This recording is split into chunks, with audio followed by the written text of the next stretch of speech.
selamat pagi. Assalamualaikum warahmatullahi wabarakatuh. Terima kasih. Sebelum memulai pembelajaran kali ini, silahkan ketua kelas untuk memimpin doa terlebih dahulu. Silahkan. Untuk mengawali pelajaran hari ini, mari kita berdoa terlebih dahulu. Berdoa dimulai.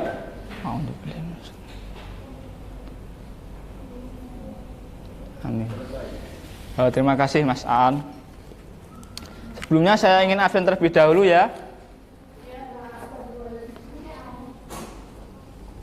Aulia Dinda, Rahmanurul Fitrah, Irfan Koirul. Bolos. Sakit atau alasan? Oh, alasan. Muhammad Septiawan Maulana. Alasan. Sakit. Ayo Yulia. Intania Dwi. Ya, terima kasih.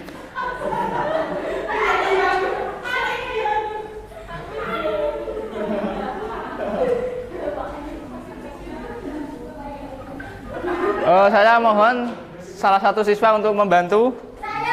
Ya, silahkan Mbak Aning.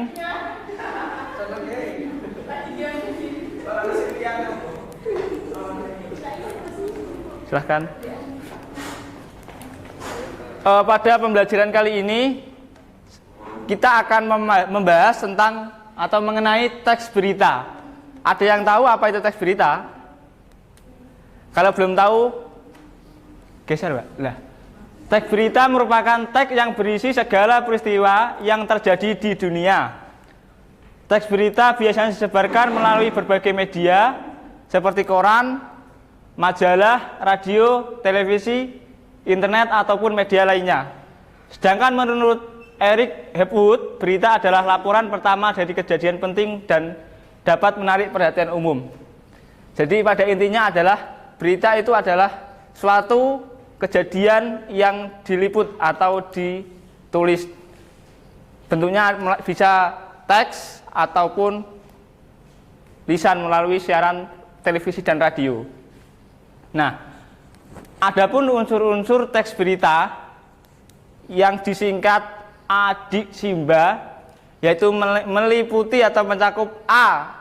Apa, si siapa, atau di mana, K kapan, bagaimana, dan yang terakhir adalah mengapa. Selanjutnya, apa? Ada yang tahu? Apa itu adalah pengertian dari apa yang terjadi. Jadi ini merujuk pada pokok permasalahan atau judul dalam teks berita itu. Siapa? Nah, siapa ini adalah siapa orang yang terlibat dalam berita itu. Bisa jadi narasumber atau saksi mata, korban maupun pelaku kalau ketiganya ada. Kapan? Ini juga merupakan suatu unsur penting dalam berita, yaitu kapan berita itu terjadi. Entah pada hari ini, bulan ini maupun tahun ini. Di mana? Nah, ini adalah merujuk pada latar tempat. Mengapa? Ini alasan. Berita itu dapat terjadi atau kejadian itu dapat terjadi itu mengapa? Serta yang terakhir itu bagaimana, yaitu bertanya mengenai kronologis dari kejadian berita itu. Nah, teks berita mempunyai ciri-ciri. Ada 8 ciri teks berita. Ada yang mau menyampaikan? Kelihatannya Mbak Isna mau menyampaikan. Oh, saya Pak. Ya, silakan berdiri Mbak. Sebisanya ya. Iya Pak. Yang pertama itu ada aktual. Aktual itu terbaru. Jadi beritanya itu terbaru, enggak basi. Terus ada faktual. Kalau faktual itu berarti sesuai dengan fakta. Kemudian kalau kronologis itu adalah rangkaian peristiwa yang terjadi. Terus unik. Unik sama menarik itu jadi satu ya. Ya. Biasanya kalau unik pasti menarik bagi pembaca. Kemudian yang objektif itu tidak menyinggung beritanya tidak menyinggung unsur-unsur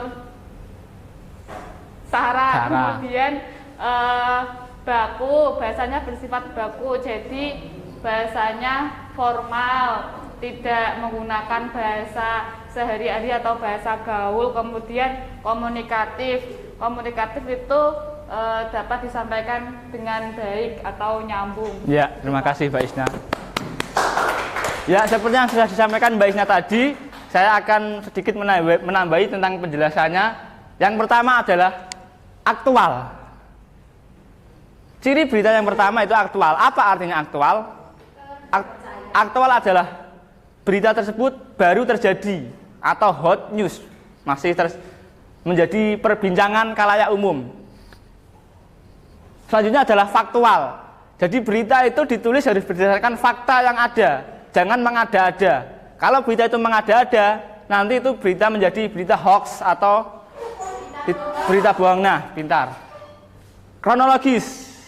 Sesuai urutan tadi, ada adik Simba tadi, maka teks berita itu harus disampaikan secara kronologis, urut rentetan peristiwanya secara rinci. Unik, ini apa yang unik? Yaitu judulnya harus dibuat semenarik mungkin, unik, sehingga akan menarik pembaca. Objektif. Dalam pembuatan teks berita, si atau redaktur itu harus berdasarkan fakta yang ditemukan di lapangan, tidak boleh memberikan argumennya sendiri. Baku, seperti yang dijelaskan Mbak Isna tadi, itu menggunakan bahasa yang sesuai KBBI, jadi tidak menggunakan bahasa gaul. Tidak ada berita yang menggunakan kata misalnya berita lo, gue, itu tidak ada, anjay juga tidak ada ya. Ya, komunikatif. Berita itu kan tujuannya memberi informasi kepada pembaca. Oleh karena itu, bahasa tersebut disampaikan secara komunikatif. Lanjutnya. Nah, berita seperti pada hal teks lainnya juga mempunyai struktur. Struktur berita meliputi 1. Kepala berita atau lead merupakan bagian yang dianggap paling penting dari berita. Pada bagian kepala berita harus berisi unsur-unsur utama berdasarkan 5W1H tadi, yang mencakup apa, siapa, di mana, atau kapan. Nah, biasanya lead atau kepala berita ini ditaruh di paling awal atau paragraf pertama dari berita itu. Yang kedua adalah badan berita. Badan berita biasanya berisi bagaimana atau mengapa, deskripsi, narasi, atau penjelasan detail dari bagaimana dan mengapa peristiwa dan kejadian. Ini adalah beritanya, urutan kronologisnya. Bisa dipahami ya? Yang ketiga yaitu bagian ekor. Bagian ini biasanya tidak memiliki kaitan secara langsung terhadap berita. Biasanya berisi konteks tambahan seperti sejarah yang dilaporkan terjadi dan sebagainya. Bisa jadi dalam akhir ini ada harapan atau saran-saran dari seorang redaktur. Nah, jenis-jenis berita ada strike news, depth news, investigation news, interpretative news, dan opinion news. Opinion. Nah, strike news adalah berita langsung. Berita langsung merupakan jenis berita apa adanya, ditulis secara singkat, langsung, dan lugas. Sebagian besar halaman depan surat kabar atau yang menjadi berita utama atau headline biasanya adalah berita jenis ini. Nah, ini ada salah satu contoh berita strike news. Strike news ya, karena ini baru terjadi dan disampaikan secara singkat langsung. Depth news atau berita mendalam. Yang kedua ini adalah merupakan jenis berita yang dikembangkan dengan pendalaman mengenai hal-hal yang di bawah satu permukaan. Ini adalah contohnya. Di sini terdapat opini-opini dari pengarang itu atau redaktur itu sehingga memperdalam berita yang ingin disampaikan. Investigasi. Nah, seperti namanya, berita investigasi itu adalah penelusuran. Misalnya ini, tabungan 5 nasabah BRI tiba-tiba terkuras dan dari investigasi ternyata korban adalah skimming.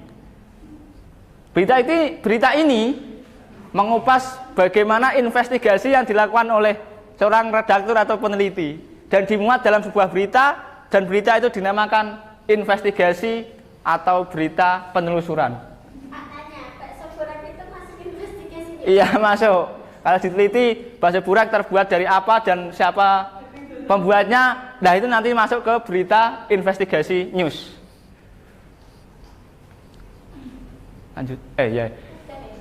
Interpretatif news atau berita interpretatif adalah berita yang dikembangkan melalui pendapat yang melaporkan namun berdasarkan fakta yang ditemukan. Ini seperti tadi, hampir sama mendapat imbuhan opini, namun ini opininya minim, jadi tetap bergantung pada fakta yang ditemukan. Ini yang terakhir, opinion news atau adalah jenis berita mengenai pendapat seorang, biasanya pendapat para ahli, pejabat, cendekiawan, dan peristiwa, kondisi keilmuan dan sebagainya. Nah, berita ini murni hampir separuh dari ini adalah mengutip dari tokoh atau pendapat tokoh. Misalnya ada berita tentang itu yang baru terjadi. Itu minyak goreng. Nah, kelangkaan minyak goreng. Kalau menulis berita opinion news, maka itu akan mengutip dari pembicaraan tokoh, misalnya pengamat minyak goreng atau pengamat politik itu siapa, misalnya bisa dari Ade Armando atau siapapun itu. Nah, berita itu ada kaidah kebahasaan seperti yang saya sampaikan tadi. Dalam menulis teks berita itu tidak sembarangan dan harus memakai aturan kaidah kebahasaan.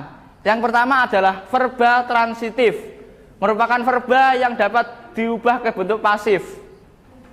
Verba pewarta adalah verba yang mengindikasikan satu percakapan. Adverbia, keterangan, konjungsi temporal waktu, kalimat langsung yang biasanya dalam berita itu kalimat langsung ditandai dalam tanda kutip. Kalau kalimat tidak langsung biasanya itu sudah diubah oleh redakturnya. Nah, dari penyampaian kaidah kebahasaan ini adakah yang belum paham? Nah, kalau sudah paham, sekarang adalah tugas kelompok.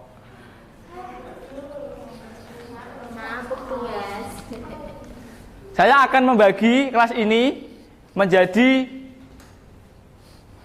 berapa kelompok? 5. Satu kelompok itu 6. Itu kelompok 1. Oh ya, 4 siswa aja. Ini kelompok 1, kelompok 2, kelompok 3, kelompok 4, dan terakhir adalah kelompok 5.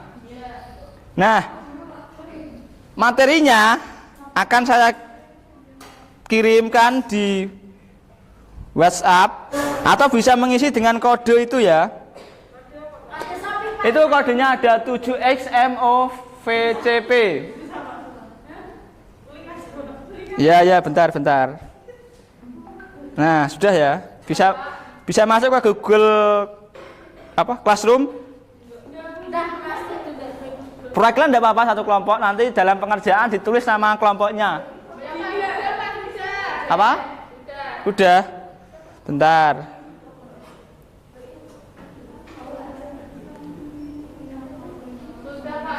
Bentar, masih loading. Mbak Isma nggak sabar. 4 siswa. Baru 4 siswa yang bergabung. Yang lainnya belum ya? Dari perwakilan kelompok 1 sudah bergabung. Sudah, kelompok 2. Kamu kan kelompok 3. Kelompok 4 dan kelompok 5 sudah.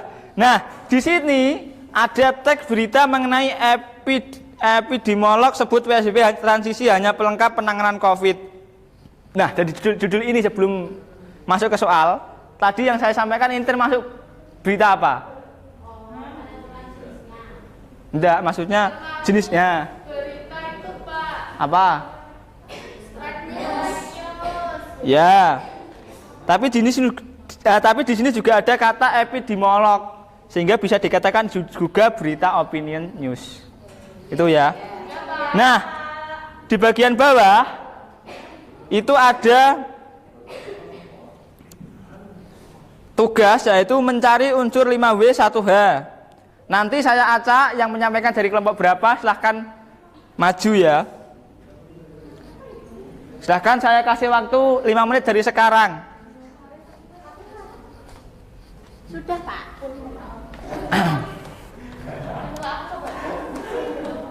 Ya, sambil ditentukan unsur 5W 1H-nya ya. Pak, ini kabeh, Pak. Iya, semua dong. Pak, satu tuh apa gak boleh? Semua nanti yang saya panggil menyebutkan apa yang saya Oh, nyari soal. Iya, nyari 5W 1H dalam berita ini. Masih ada pertanyaan? Gak ada, Pak. ambil dulu.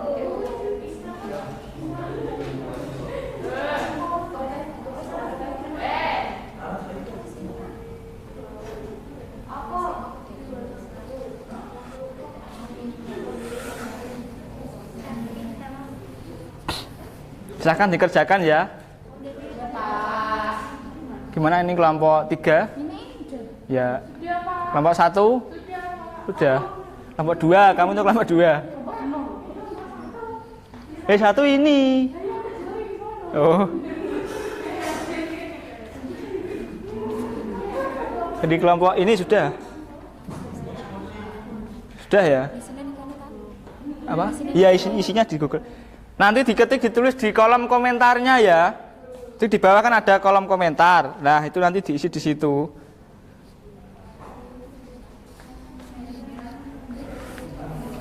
Gimana? Dari kelompok 1 sudah? Sudah. Sudah? Belum, kelompok 2 sudah? Loh, kelompok 2 sini. 4. Ah, iya.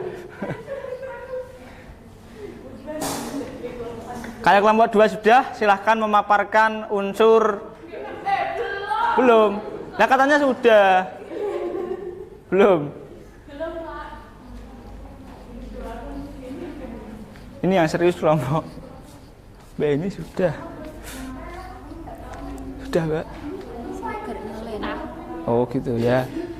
Silahkan dikerjakan ya.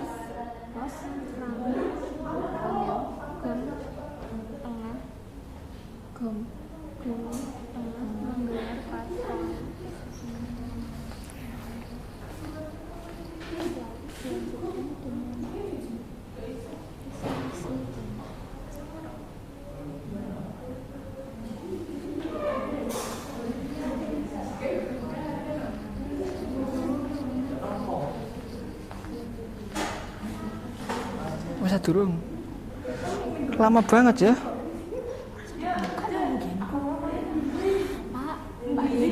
Gimana? Nggak bisa dibuka. Oh, kendala jaringan ya. Ya ini gabung Mbak Isna ada apa? Satu kelompok, yang penting namanya nanti dicantumkan ya. Ya. Ya ikut-ikut berpikir. Susah. Susahnya di mana? Kurang 2. Gimana?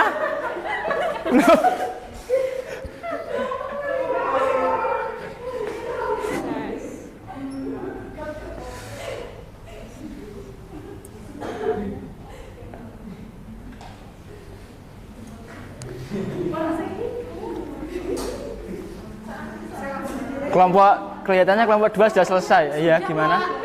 Kelompok 2 sudah. Iya. Sudah, Pak. Ya, silahkan kelompok 2 bisa maju. Nanti maju dulu perwakilan. Udah, Pak. Ntar kelompok 2 dulu. Kelompok 2 silakan Mbak Lia. Berdiri ya. Menyebutkan unsur apa, di mana, kapan, dan siapa. Yang 4 unsur ya. Lo pingin 5? Ya 6 enggak apa-apa. Ya, enggak apa-apa, bisa sedapatnya.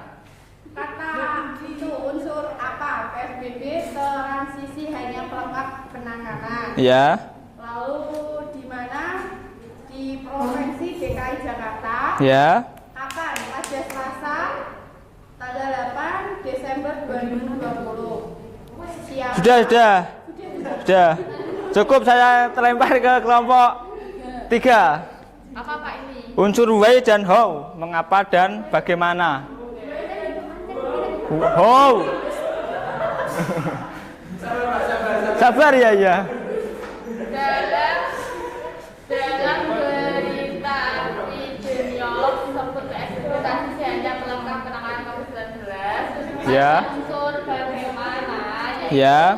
adanya PSBB berulang kali disebabkan sekitar Jakarta belum melakukan karantina secara optimal sehingga perlu adanya pengendalian pandemi di daerah sekitar Jakarta juga. Ya. Kemudian yang mengapa itu menanyakan alasan, jadi disebabkannya adanya daerah penyangga sehingga Jakarta melakukan PSBB berulang kali. Ya. Penyangga itu Jawa Barat dan Banten yang merupakan daerah belum optimal melakukan PSBB. Terima kasih. Ya, tepuk tangan beri ke Mbak Isna dan Mbak Lia. Untuk tugas individu sebagai bahan penilaian saya, tambah 1 tadi tugas untuk individu ya. Nanti yang dapat skor terbaik, dapat skor tertinggi akan mendapat reward atau hadiah dari saya. Nah, ya itu bukan Pak Jokowi.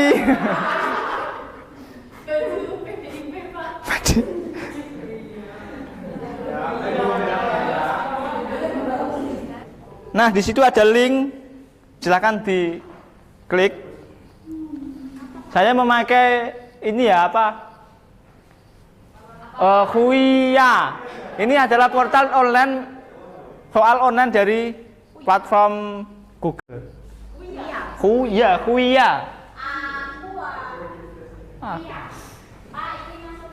Oh iya. Nah, kalau sudah diklik, sudah sampean seperti ini ya. Yang first name atau nama depan itu isi nama lengkap kalian. Ayang ya. Yang last name atau nama akhir isi dengan absen atau name kalian. Dipengerti? Mengerti Bapak? Ya. Start now. Kalau sudah silahkan di start dan soal akan muncul, silahkan dikerjakan. Tadi saya Di situ ada waktunya ya. Nanti kalau skornya tertinggi dan waktu pengerjaan paling singkat, itu pemenangnya. Aduh.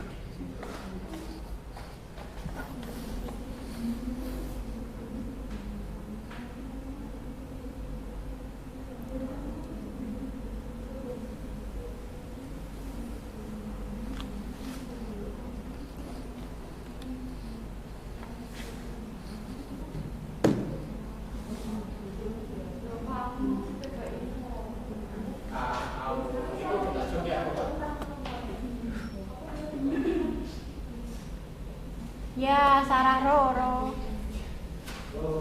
Roho. Ya. Ini dong aku nilainya 30 ini gimana? Saya dong Pak. Hah? Saya punya saya mana? Yang namanya? Mau. Aning dong. Dia Aning. Udah tak saat nih Pak. Gak ada, belum saya refresh, bentar.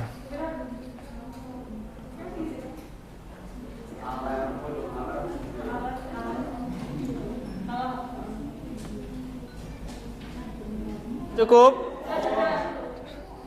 Ini ya yang gimana? Ya, aduh. Caranya iki nganu ya, otomatis. Nilai tertinggi itu ada 2, Mbak Aulia dan Mbak Heni. Tapi, bentar. Tapi waktu pengerjaan tercepat itu kalau Mbak Heni 3 menit 35 detik, yang Mbak Aul 2 menit 45 detik. Jadi Mbak Aul pas Mbak Aul ya. Gimana? Dapat. Nah, Mbak Aul silakan maju. Aul dapat 80. Gimana?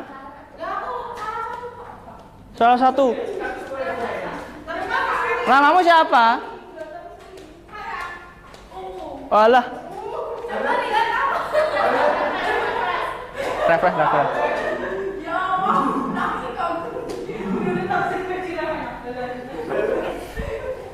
Siapa namanya?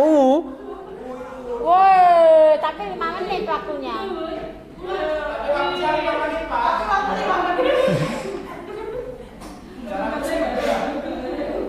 Jejak jeduk. Tetap out. Enggak, tadi kan saya pertama kan prioritas kan nilai. Kalau nilai sama, waktunya yang menentukan. Nah ini Mbak Lia kan poinnya 90. Berarti ya Mbak Lia, jadi nggak jadi Mbak Aulia. Ya Mbak U, silakan aja Mbak U. Dapat jadi sepeda ya. Dapat hadiah. Ya.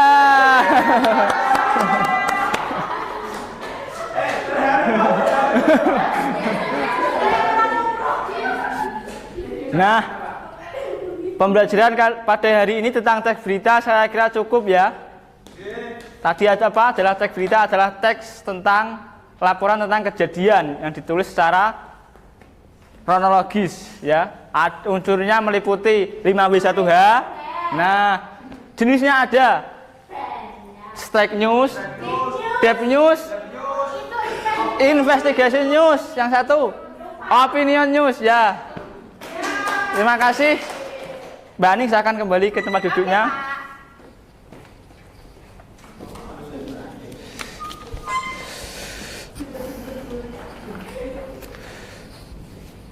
Pembelajaran pada hari ini selesai. Silahkan sebelum pulang, Mas Ketua kelas memimpin doa. Ya, untuk mengakhiri percobaan pembelajaran hari ini, berdoa dimulai.